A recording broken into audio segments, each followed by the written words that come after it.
basicamente o coreógrafo quem cria a coreografia. E no teatro, a grande função é de usar a coreografia como mais um elemento para ajudar a contar a história.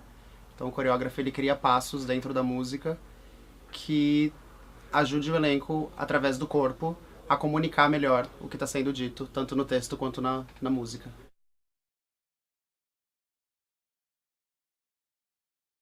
Por exemplo, a construção de personagem. Veio um personagem, a gente olha aquele personagem, estuda, vê as características, e eu sou preparadora de elenco, né? Eu trabalho com atores, eu não trabalho com bailarinos, eu trabalho com atores. Por isso que veio o Gabriel dar um help, embora eu tenha feito dança durante a minha vida toda. Pensar a coreografia no musical é diferente de pensar partitura de ações físicas numa peça. Ambos são teatro. Um é teatro, outro teatro musical é teatro. Mas a minha especialidade estou no núcleo, sou sócia fundadora do Núcleo Experimental e parceira do Zé Henrique e da Fernanda desde a sua construção, desde o seu início, da sua fundação. E para fazer a coreografia, que são passos codificados de dança, aí eu falei assim, bom, eu tô um pouco enferrujada nisso. Eu vou chamar alguém que conhece esse tipo de mecanismo, conhece musical mesmo, conhece Broadway e tem um frescor da dança atual, porque eu fiz dança contemporânea, teatro dança, é uma outra pegada. E ele veio para fazer as coreografias. A minha criação para uma peça, para uma obra que não vem com coreografia pronta, a primeira coisa que eu me ligo é na sonoridade da peça. O que musicalmente acontece de curva durante o espetáculo. Porque assim como a dança, a voz, o texto, a narrativa também é contada através da sonoridade. Então, da onde a peça parte, para onde ela vai e quais são os ritmos e dinâmicas que vão ser utilizados aí. Primeira coisa é essa, para entender como estilo, por quais lugares eu posso navegar. E aí o estudo tem que ser das personagens, tem que ser ler o texto e identificar não só os personagens individualmente, mas os núcleos dentro de uma peça, os núcleos de convivência. No caso aqui a gente tem os ricos, os pobres. Quais são as diferentes formas de se mover, digamos, de ambos, e aonde elas se encontram. Porque em muitos momentos a gente usa movimentos que são os mesmos, mas em mundos diferentes, são executados de formas diferentes, mas o mesmo movimento. Cada um conta a sua própria história, mas fisicamente dizendo a mesma coisa. Então a criação coreográfica parte da narrativa, pra mim, do que eu tô querendo dizer com aquilo, tomando cuidado pra não sublinhar o que o texto já disse e o que a música cantada já tá dizendo. Porque daí senão também fica muito over, do tipo, trata a plateia de burra, sabe? Parece que eles não estão entendendo, então a gente dança de novo aquilo que foi falado e a gente canta de novo aquilo que foi dançado e falado. Aí fica muitas vezes meio pra vista até. Tem algumas situações em que a gente olha o musical e fala, putz, demais essa cena pra mim, já entendi o que eles queriam dizer. Então a minha luta é essa, a minha pesquisa vai daí. Como colaborar, como fazer com que a música, o texto e a dança contem a mesma história, um complementando o outro, e não todos dizendo a mesma coisa o tempo todo.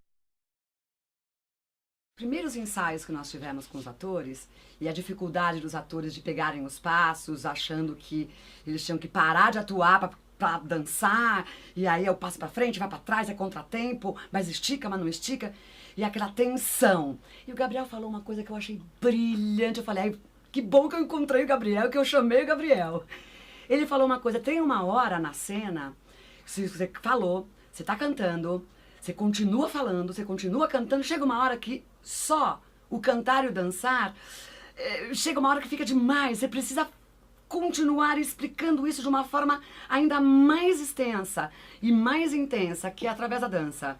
É como se aquilo que já foi dito precisasse dar ainda mais uma forma narrativa, não para dizer a mesma coisa, mas para mostrar o quanto aquilo já não foi o suficiente. Já cantou, já falou, e agora precisa de mais isso para fechar a coisa. Então é uma continuação, é uma coisa que está complementando para que fique claro para quem está fazendo, para quem está vendo, que é uma continuação. E a própria música, a própria forma que é estruturado o musical, te leva para isso.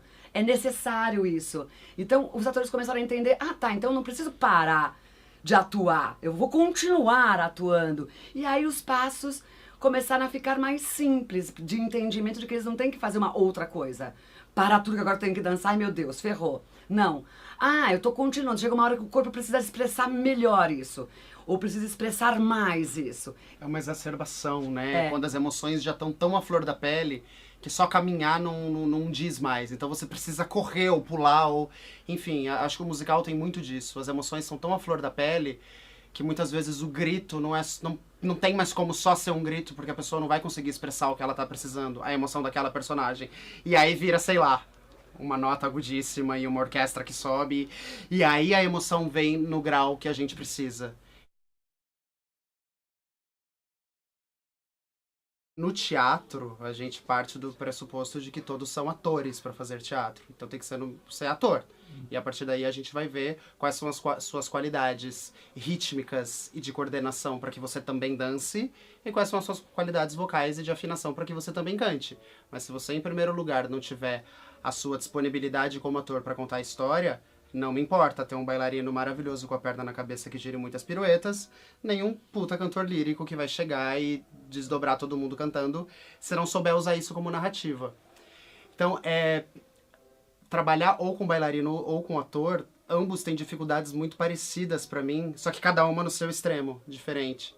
Muitas vezes é difícil fazer o bailarino entender que é o personagem que está dançando, porque também existe muito da vaidade, existe muito do tanto que eu trabalhei meu corpo como bailarino e de repente eu construí um personagem corcunda. Então na hora de dançar eu não vou querer dançar corcunda, eu vou querer dançar com o meu corpo de bailarino, meu corpo encaixado, meu corpo bonito. Então a vaidade muitas vezes impede o bailarino de seguir na fisicalidade do personagem na dança. E com o ator, toda a questão de construção de personagem está muito bem resolvida.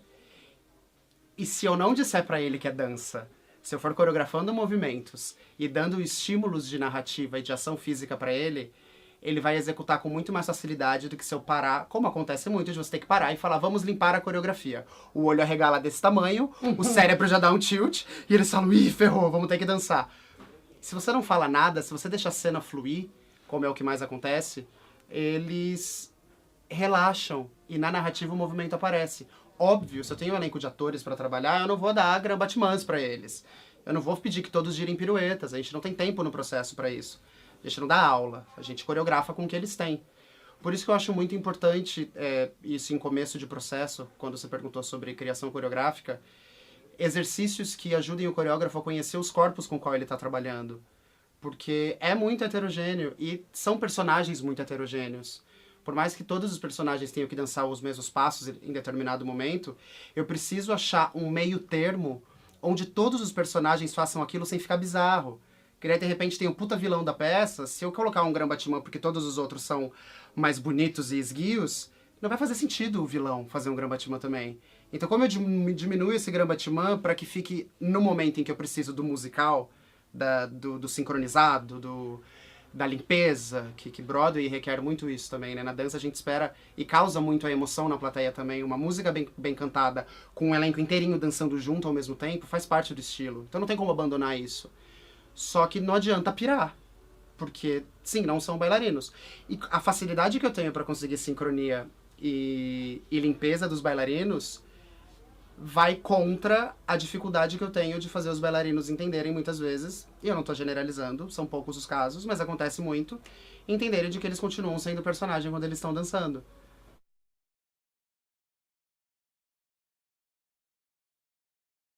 É uma delícia. Primeiro a gente tem que se dar muito bem e confiar um no outro, né? Com certeza. Acho que uma das coisas mais, que no começo do processo a gente falava muito sobre isso, a primeira coisa é a gente tem que estar na mesma página. A preparadora de elenco, o coreógrafo, a diretora musical, a gente tem que estar em sintonia com relação a estamos contando a mesma história? Ótimo, vambora. Porque muitas vezes aconteceu aqui de eu chegar com uma ideia e em um momento o diretor falar narrativamente eu tô querendo ir pra outro lugar. Ótimo, então vamos readaptar isso, vamos repensar isso pra que a gente conte a mesma história. Porque são muitas as possibilidades, né? Cada cena tem uma leitura. Então, e é importante pra mim que ela esteja comigo, porque muitas vezes é a experiência dela, como a construção dos personagens e os estímulos que ela dá pros atores, me ajudar a saber como que eu vou poder fazer aqueles passos chegarem neles também.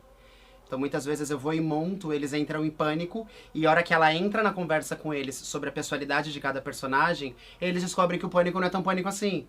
Que peraí, então tem a ver com a personalidade da garotinha, digamos, que é das personagens dessa peça, que eu pise desse jeito. Então qual é a lógica que eu vou encontrar pra isso? A preparação de elenco vem muito numa ajuda pra mim de lógica, de me ajudar a ter mais lógica, porque eu tenho uma... Óbvio que por mais que eu pense na narrativa, eu tenho uma coisa estética e visual que eu espero também.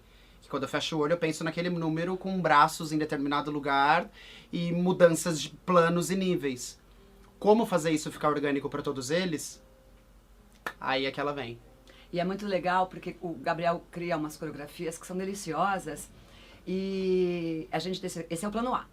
O plano A você tem que ficar lindo assim. Se a gente começa a perceber que o ator começa a ficar olhando pro chão porque tá se perdendo, fica tenso, toda vez que tem que fazer aquilo, começa a ficar desesperado, porque ainda não conseguiu encontrar uma lógica, por mais que eu tenha trabalhado com ele, por mais que ele tenha explicado, por mais que a gente tenha feito milimetricamente cada coisa, na hora do vamos ver a pessoa trava. Teve até uma coreografia que eu falei assim, vamos mudar aquilo.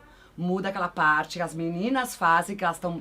Menina sempre é mais maleável, mas gosta mais de dançar, sei lá, tem menos pudor, eu não sei como é que é, mas as meninas se soltam um pouco mais. E os rapazes, que foi no swing, né? Aí eu falei assim, não, eles estavam fazendo um passo que era assim, as meninas trançavam pra lá e os meninos pra cá. Só que as meninas faziam super bonitinho, os meninos faziam, eu falava, E você via eles tentando fazer, mas era... Ficava feio, vamos deixar, vamos ver até onde eles vão. Aí chegou um dia, a gente tá, daqui 3 semanas estreia, 2 semanas, sei lá. 2 semanas estreia, a gente falou assim, tá na hora de dar uma mudada ali. Então agora as meninas vão, ele criou um passo que os meninos fazem super bonitinho, super pertinente, mas que eles não têm esse deslocamento, porque eles são grandes, e o deslocamento é engraçado, porque aí vem o ator e não o bailarino. O bailarino saberia administrar o corpo num espaço menor, porque o espaço é muito pequeno. E o ator, ele ainda não tem essa capacidade de fazer o passo pequenininho funcionar. Ele precisa de uma espação, porque ele não tem esse treinamento, esse condicionamento. Então vamos fazer... Aí ele mudou a contagem ali, era um 2/8, sei lá, que as meninas vão, os meninos não vão, fazem uma outra coisinha, ficou lindo. E eles ficaram mais tranquilos, porque às vezes, por exemplo, a Fernanda, que é a diretora musical, ela fala assim, nessa hora aqui... Eles não podem fazer coisas com deslocamento ou com pulo, porque vai atrapalhar a respiração para eles alcançarem a nota e manterem lá. Então, esse diálogo tem sempre. Tanto a diretora musical com as necessidades para aqui, porque são várias linhas que eles abrem, várias vozes, né, de tenores, sopranos, barítonos, baixos e contraltos. Eles têm que estar atentos a manter a nota certa e não podem estar... porque estão dançando, entendeu? Então a gente tem que encontrar um equilíbrio além da necessidade estética do diretor, que fala assim, aqui eu preciso de tal coisa, ou eu gostaria agora aqui desse negócio, rola, a gente vai lá, Gabriel, que passos podem ser, então a gente pode compor assim e tudo mais. Então é muito legal porque o trabalho no teatro, qualquer que seja ele, é de equipe. É de equipe. E o diálogo entre a equipe de criação tem que ser constante e harmonioso.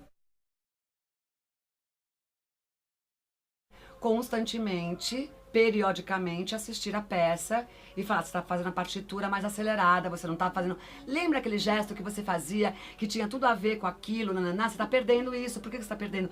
Ah, é verdade, porque às vezes vai fazendo e vai encontrando, às vezes encontra outro melhor, o que é ótimo porque mantém o espetáculo vivo, nada de cristalizar. Rigor, sim, rigidez, jamais. No geral, no teatro musical, tem o diretor que dirige a peça e ele geralmente tem um diretor residente que trabalha com ele, para que durante a temporada esse diretor residente seja a pessoa sentada na plateia todas as noites, para trazer notas ao elenco.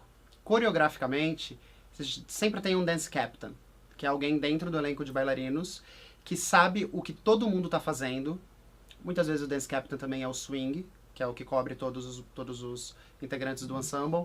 E o dance captain é o responsável por dialogar com o diretor residente com relação a aquele número está sujo. Aí é o dance captain que vai fazer o trabalho de limpeza com eles. Existe diretores residentes que são dance captains ao mesmo tempo, que cuidam de coreografia e cena. Sempre, sempre. O ator, ele é o criador prioritário do seu personagem. É esse o ofício dele. E isso é respeitado. Ele não pode ser alguém que eu vou lá e falo, seu personagem é isso. A gente discute sobre o personagem, sobre os perfis, sobre as motivações. Se o ator não tem, mas por que eu faço? Aconteceu outro dia. Mas por que eu vou pra lá e não vou pra cá? Se ele não consegue encontrar essa lógica, a gente, porque estando de fora e sem o compromisso de estar lá, a gente tem muito mais ideias, é tudo muito mais fácil, a gente consegue ver muito mais coisas. Então, aqui fora, observando, a gente percebe, tá sem a motivação. Aí eu vou lá, converso, o que tá acontecendo? Por que você não tá fazendo não sei o quê? Ah, porque eu não sei, porque... Aí você conversa. Então, eu acredito que se o ator não tem autonomia para criar, ele não vai ter prazer em realizar. Ele vira só uma marionete, um bater cartão. Ele vai lá cumprir uma função. E nós aqui não acreditamos nisso. Eu nunca acreditei nisso. Eu acho que o ator, antes de tudo, é um criador. A equipe artística vê o coletivo e vê que para que o conjunto seja sempre muito uniforme, não iguais, com identidades muito distintas, mas que todos não tenham nenhum furo, ninguém muito deficiente, ninguém sobressaindo demais. Todo mundo tem que estar junto para contar essa mesma história. Ele só propõe depois que é discutido sobre como cada um é. Ah, então esse fulano é assim, o histórico dele é assim. E uma das coisas que mais eu coloco para os atores é: quando você não sabe o que fazer com o seu corpo, você começa a diluir a sua força, pega os seus adereços, fala com o figurinista, traga coisas que tenham a ver com a personagem, com a vida dessa personagem, porque o figurino é a pele dessa personagem, traz a história dele. Então, se ele é um marinheiro, um ex-marujo, e tem um tapa-olho, e tem um colete, usa esse colete, usa esse tapa-olho, porque você vai criar coisas com o seu corpo por causa dessas características. Ou uma bota, põe a bota, que você vai ver que o seu caminhar vai ser diferente, vai te trazer mais ideias, mais sensações.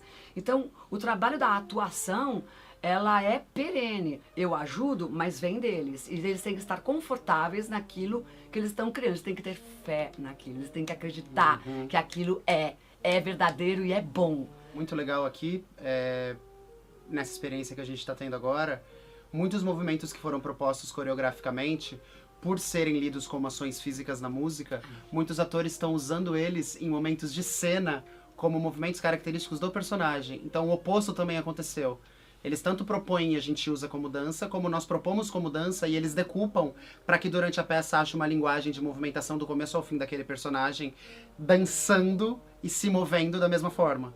E isso é brilhante também. Isso, se você não for um disponível criador, você não traz.